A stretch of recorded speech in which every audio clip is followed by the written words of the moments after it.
Olá, buscadores. Estamos iniciando mais uma edição do programa Leituras para Viver Melhor, programa produzido em parceria da editora Teosófica com a TV Suprem. TV Suprem, que é o canal de comunicação da União Planetária, canal 2 da NET em Brasília. E se você estiver acompanhando pelo YouTube, não deixe de curtir o vídeo, se inscrever no canal, deixar seu comentário, que assim você nos auxilia cada vez produzir mais conteúdo de qualidade para todos vocês. E hoje nós iremos conversar um pouquinho com o Rômulo Angélico. Tudo bem, Rômulo? Seja bem-vindo. Satisfação, meu irmão. Gratidão pelo convite. Rogando desde já que Deus e a Jurema Santa e Sagrada abençoe você, meu irmão, e a todos os que estão assistindo esse programa, com a graça do alto. Ah, maravilha. Nós que agradecemos a sua disponibilidade em trazer hoje a sua partilha, a sua leitura sobre a obra que iremos abordar hoje. O Rômulo, ele é historiador, ele é especialista em ciências da religião, ele é juremeiro e ele é escritor. Ele tem vários textos, vários livros, dá cursos, né, no Instagram. Quem quiser acompanhar ele, tem o endereço do perfil dele do Instagram ali na descrição do nome dele. Então, podem acompanhar o trabalho dele aí. Eu já li livro dele sobre o catimbó, né, é bem, muito interessante. Recebi recentemente, ele me mandou um outro livro, né, sobre a tradição da Jurema. Então, ele é um grande estudioso dessas religiões brasileiras, essas pagelanças amazônicas, indígenas, que existem no país e pouca gente, né, acaba conhecendo. Livro para conversarmos hoje de um tema que eu acredito que desperte o interesse de muita gente. Aliás, eu diria que foi o tema que fez eu começar a pesquisar esse tipo de assunto. Não necessariamente com esse livro, mas o tema Os Sonhos, né, esse é o título do livro, Os Sonhos, o que são e quais as suas causas. Eu sempre achei um assunto muito interessante, eu sempre consegui me recordar muito dos meus sonhos e foi um tema que fez eu começar a investigar sobre o que significa isso, esse mundo onírico, né, que tantos autores falam a respeito. E esse livro é a publicação da editora Teosófica, de autoria do Charles Webster Leadbeater. Rômulo, esse tema, né, como eu disse, muito instigante. Como que o autor, como que o Leadbeater descreve os sonhos? Afinal, qual é, segundo o que é apresentado nesse livro, qual é a causa dos sonhos, como é que ele funciona, qual que é a mecânica e a natureza dele? Meu irmão, na realidade, eu me aproximei do Ludwig por conta desse questionamento, bicho. Há uns 15, 16 anos atrás, eu havia passado por experiências oníricas muito interessantes. Algumas eram muito claras, eu conseguia despertar e analisar tudo aquilo ali com muitos detalhes, né? E algumas, de fato, ocorreram literalmente como eu sonhei, só que outras eram muito confusas, né? E aí eu ficava me perguntando, mas por que será que alguns sonhos são tão claros, alguns poucos, de fato, ocorrem, e outros são tão complicados, né? E aí eu estava, certa vez, em uma livraria que não existe mais, infelizmente, aqui no estado, chamada Pote Livros. Era uma rede de livrarias muito boas e a estante de livros esotéricos era gigantesca. E aí eu encontrei os sonhos. E aí, quando eu vi o subtítulo, o que são e quais as suas causas, eu pensei, puxa vida, eu preciso estudar esse livro. E é um livro que eu já li umas 3, 4 vezes, eu acho, com essa. E recomendo aos estudantes de psicologia, cara. Psicologia não apenas freudiana, mas psicologia junguiana, que trabalha bastante essa questão do inconsciente, dos sonhos e tal. É um livro muito, muito bom, assim. E aí você me pergunta, a concepção do Leadbeater, rapaz, é mais abrangente do que eu imaginava, tá? Porque diversas podem ser as causas de um sonho, dependendo principalmente do nível de evolução do sonhador, do nível, do grau evolutivo, né? Se o indivíduo é que consegue minimamente controlar pensamentos, se o indivíduo consegue se colocar em nível acima dessas ondas de forma de pensamento, desse turbilhão de paixões e emoções tresloucadas que nos circundam, aí começa a ter sonhos que farão sentido, sonhos lúcidos, progressivamente mais lúcidos, né? Mas diversas podem ser as causas, segundo o autor. Dependendo do indivíduo, um simples barulho que ocorre no quarto em que ele dorme pode ser calculado, seja pelo cérebro físico, seja pelo cérebro etérico, seja pelo corpo astral, seja pelo próprio ego, pode ser calculado e apresentado à consciência de um modo muito simbólico, muito pictográfico, muito enigmático, ou uma série de imagens desconexas podem surgir na mente do indivíduo e apenas parte disso aí é retomado por sua consciência, né? Eu acho interessante essa questão, Charles. Ela me remeteu aqui a um trecho que está lá na conclusão do livro. Vou pedir licença aqui para citar um trecho, um dos que eu anotei aqui e achei muito interessante, sabe? Porque no fim das contas a gente se pergunta, mas como é que a gente faz para compreender os sonhos e para conseguir aprender com eles, para conseguir entender o que eles querem nos trazer? E aí lá no finalzinho do livro, na página 75, o Lidbiter coloca: vemos que se alguém deseja ter em sua consciência de vigília os frutos do que seu ego aprendeu durante o sono, é absolutamente necessário adquirir o domínio de seus pensamentos, subjugar todas as paixões inferiores e sintonizar sua mente com coisas nobres. Ou seja, a missão não é fácil.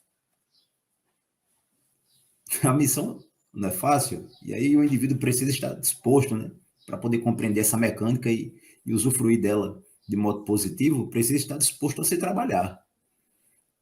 O que causa os sonhos? Na verdade, diversas causas.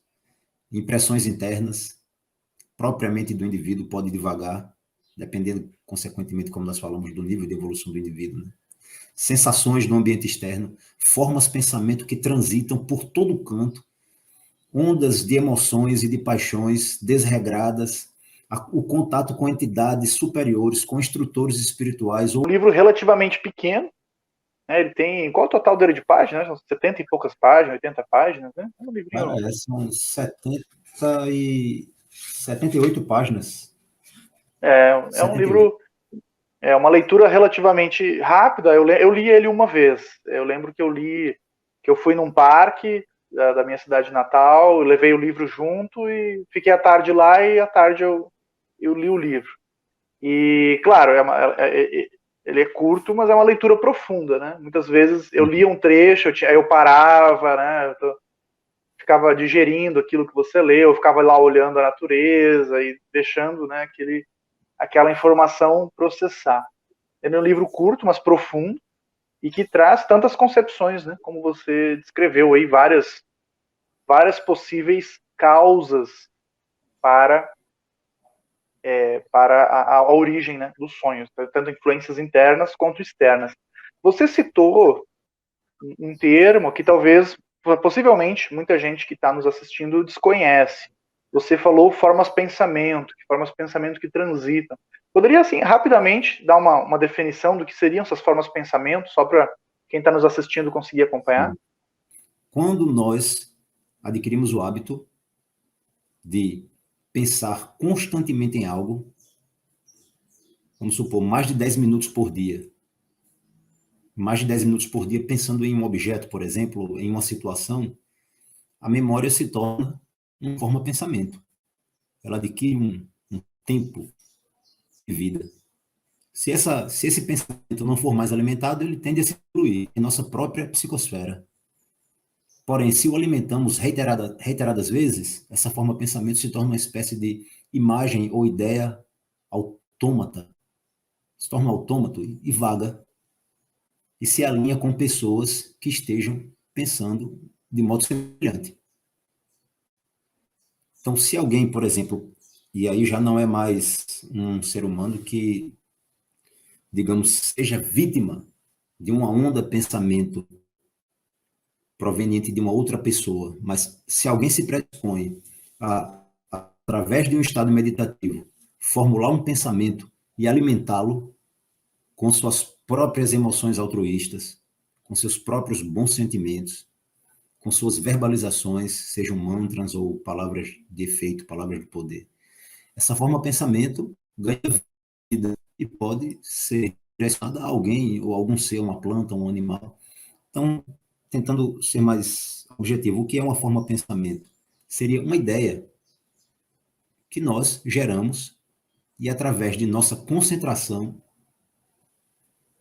podemos atribuí-la, direcioná-la, quero dizer, a alguma outra pessoa.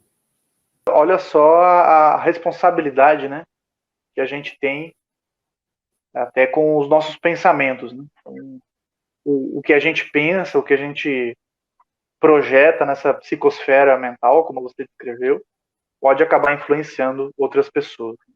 Este é o programa Leituras para Viver Melhor. Estamos conversando hoje com o Rômulo Angélico sobre a obra Os Sonhos, o que são e quais as suas causas, de autoria do Charles Webster Leadbeater, publicação no Brasil pela editora Teosófica.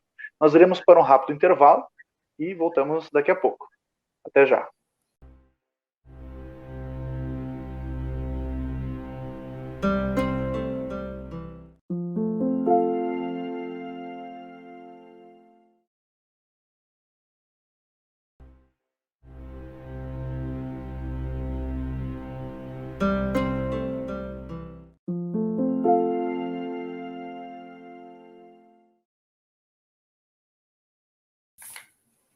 Estamos de volta, programa Leituras para Viver Melhor, hoje conversando com o Rômulo Angélico sobre a obra Os Sonhos, o que são e quais as suas causas, de autoria do Charles Webster Leadbeater, publicado no Brasil pela editora Teosófica.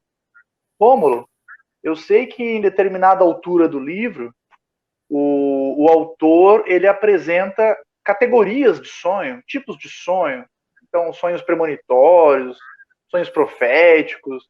Como é que funciona isso? Os sonhos são diferentes? Tem sonhos que são mais simples, sonhos que são mais complexos? Como é que o autor apresenta isso? Rapaz, por sinal, já que você tocou nesse assunto, quando eu estava lendo esse trecho do livro, é o penúltimo capítulo, os dois últimos capítulos, né, que tratam desse assunto aí. Eu lembrei muito de uns estudos de parapsicologia que eu havia realizado tempos atrás, sabe?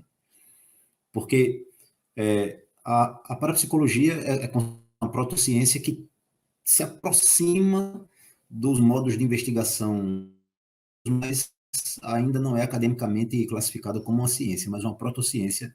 E há fenômenos que ela consegue explicar. Todos os fenômenos que nós consideramos espirituais geralmente são categorizados no universo da parapsicologia como fenômenos psíquicos, geralmente causados por alguma força do inconsciente, né? Mas há fenômenos, há casos que a parapsicologia não explica. E os parapsicólogos dizem o seguinte: ó, por enquanto não temos ferramentas para explicar, mas futuramente pode ser que as tenhamos. E um dos fenômenos é o que o Leadbeater chama de sonho profético. É o indivíduo sonhar com algo e, do modo como o indivíduo sonhou, ou de modo aproximado, o algo acontecer, o sonho se realizar. E aí, qual é a explicação que a parapsicologia dá? É praticamente a mesma que o Leadbeater cita, né? Talvez os parapsicólogos de hoje tenham lido o Leadbeater e não queiram assumir, tá? E dias depois, o fato se realiza. Então, por algum motivo, a nossa consciência tem acesso a algo futuro visitando um plano paralelo, de ordem superior ao nosso. É basicamente, com outras palavras, o que o Leadbeater fala a respeito do sonho profético, né? Que é a segunda categoria de sonho que ele enumera no livro, né? A primeira seria a visão verdadeira. A visão verdadeira não pode ser considerada, segundo o Leadbeater, um sonho. A visão verdadeira não pode ser considerada um sonho porque o ego, esse termo ego, né? Conforme o livro, a ideia de ego que a teosofia traz é distinta da ideia de ego que a psicologia freudiana possui. Isso é bom deixar claro, porque alguém que estuda psicologia pode confundir as coisas, né? Mas o ego, ou seja, o eu superior, digamos assim, né? Para ser mais objetivo. Não é exatamente isso, mas para resumir aqui a explanação, ele tem acesso a uma visão em um plano superior da natureza ou a uma entidade simplesmente apresenta ao ego do indivíduo o fenômeno, o fato. E aí é uma visão verdadeira. Ele tem acesso a algo real, algo que é apresentado, que lhe é apresentado, que é apresentado ao ego, do modo como acontecerá ou como está acontecendo, independente de qualquer tradução que a mente ou o corpo astral ou o etérico ou o próprio cérebro físico possa realizar. Essa é a visão verdadeira. Como, de fato, o indivíduo está vendo por outros meios, que não o dos sentidos ordinários, algo que é real, que está acontecendo ou que há de acontecer. Então, é uma visão verdadeira, uma visão real, não é um sonho. Isso aí eu achei muito, muito forte assim, essa explicação que o Ludwig tem. E aí, o sonho profético, aí sim, entra na categoria de sonhos, né? Por quê? Porque é um cálculo que o ego realiza. O cálculo é um cálculo que o ego realiza, um cálculo relacionado a algo que tende a acontecer e é apresentado ao sonhador. O ego avalia as possibilidades, né? Porque quanto mais desprendido da matéria e quanto mais desenvolvido for o indivíduo, maiores serão os poderes do ego. Isso aí o Lidbiter deixa claro. Então o ego analisa as várias possibilidades, calcula e dá o resultado do cálculo ao indivíduo que está sonhando. E aí é um sonho profético, é um prognóstico, uma grande possibilidade dentro das infinitas possibilidades. Eu achei muito interessante isso aí. O ego pode, dentro dessa perspectiva do sonho profético, apresentar ao indivíduo algo que ele quer que aconteça. Então, sem que o indivíduo perceba, o próprio ego está movimentando as peças para que a coisa aconteça. Aí é o critério do sonho profético.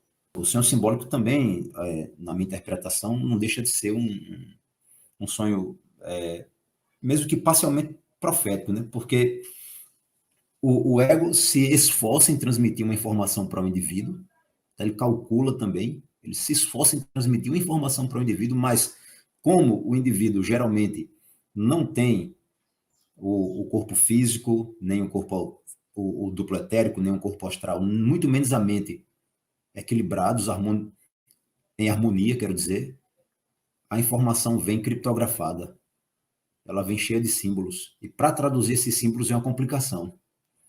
Sabe aí, um parêntese, né? Lá no começo do livro, o Lidbiter diz o seguinte, olha só, é importante que o indivíduo saiba respirar, é importante que o indivíduo se alimente bem, é importante que o local em que ele dorme seja arejado. Caso contrário, turbulências no sangue podem gerar pesadelos, podem gerar sonhos desconexos. E aí é um recado muito forte. Tem gente sonhando aí, à torta direito. E são sonhos muito confusos e muito misturados, né? Observa bem, você tem se alimentado bem, você tem respirado direito, tem praticado pranayama, fortaleceu o duplo etérico? Está mantendo suas emoções sob controle? Consegue dominar o pensamento? Caso contrário, se prepare, porque você vai receber uma bomba toda santa noite quando estiver dormindo, e para traduzir isso aí, vai ser difícil demais. Cai uma gota d'água lá no telhado da tua casa, tu acha que é um maremoto. O sonho nítido é uma outra classificação de sonho que eu acho interessante. Ocorre quando o indivíduo passa por alguma experiência no plano astral e consegue lembrar, mesmo que parcialmente, dessa experiência. Ele adquire alguma lição, geralmente, né, do plano astral. Quando a mente não transforma a lição transmitida pelo ego em um drama. A mente pode, até a estrutura física do cérebro também pode transformar a informação obtida pelo ego, transmitida pelo ego, numa historinha dramática. Aí o indivíduo vai precisar novamente ter paciência e uma chave para poder entender aquilo que está sendo transmitido. Mas geralmente o sonho nítido é fruto de um contato real no plano astral. E, por último, após o sonho nítido, o Lidbiter trata do sonho confuso, tá? Que é justamente o sonho que é caracterizado por uma série de imagens desconexas, fora de ordem, Tá? E aí várias coisas podem acontecer ao mesmo tempo e gerar uma confluência que tenha como resultado esse tipo de sonho. Tá? Tanto a parte do que o indivíduo recebe do mundo exterior alcança a estrutura física do seu cérebro, e aí uma simbólica é gerada a partir daí. Simultaneamente, o duplo etérico também é atingido por formas de pensamento. Simultaneamente, o corpo astral é atingido por desejos e paixões e etc, etc. E a mente, para calcular tudo isso, a mente de um indivíduo que não procura se trabalhar, né, que não procura se melhorar, que não procura se conhecer, para analisar tudo isso, só pode gerar como resultado uma confusão de imagens e uma confusão de ideias. E nesse tipo de sonho, quando esse tipo de sonho ocorre, é interessante que o indivíduo sequer tente compreendê-los. Na minha interpretação, é um sinal de que o indivíduo precisa se melhorar. Quando esses sonhos ocorrem com muita frequência, ele precisa trabalhar as emoções, trabalhar sua mente, meditar bastante, para ir se harmonizando e começar a ter uma visão mais clara do que ele está sonhando, do que ele tem sonhado. Eu achei interessante que você fez várias analogias com a tecnologia. Você falou em criptografia, você falou que o ego, quando ele processa esse sonho profético, ele está analisando as probabilidades. Eu lembrei que existem computadores hoje que simulam isso. O pessoal utiliza inteligência artificial, grandes computadores, os big data, né, para fazer grande processamento de dados e conseguir prever resultados futuros, sejam econômicos, tecnológicos e assim por diante. Então, veja como tem algumas similaridades. Né? Eu lembrei também que eu agora resido em Brasília, e Brasília a gente tem o famoso, né, o sonho profético do Dom Bosco. E a cidade não foi construída por causa do sonho, mas quando estavam construindo a cidade, um dos construtores era devoto de Dom Bosco e lembrou, né, Dom Bosco anotava os seus sonhos, lembrou desse sonho profético e, coincidentemente, era no mesmo local. Então, a primeira construção em alvenaria de Brasília foi a Ermida Dom Bosco, que é em homenagem por causa dessa... Então, veja só, mais de um século antes, né, Dom Bosco sonhou com a construção de Brasília exatamente no local onde depois veio a ser construída. Que interessante, a capital da nossa nação foi fruto de um sonho profético. Esse foi mais um episódio do programa Leituras para Viver Melhor. Conversamos hoje com o Rômulo Angélico sobre a obra Os Sonhos, o que são e quais as suas causas, de autoria do Charles Webster Leadbeater, publicado no Brasil pela editora Teosófica. Nós vamos ficando por aqui e até o nosso próximo encontro.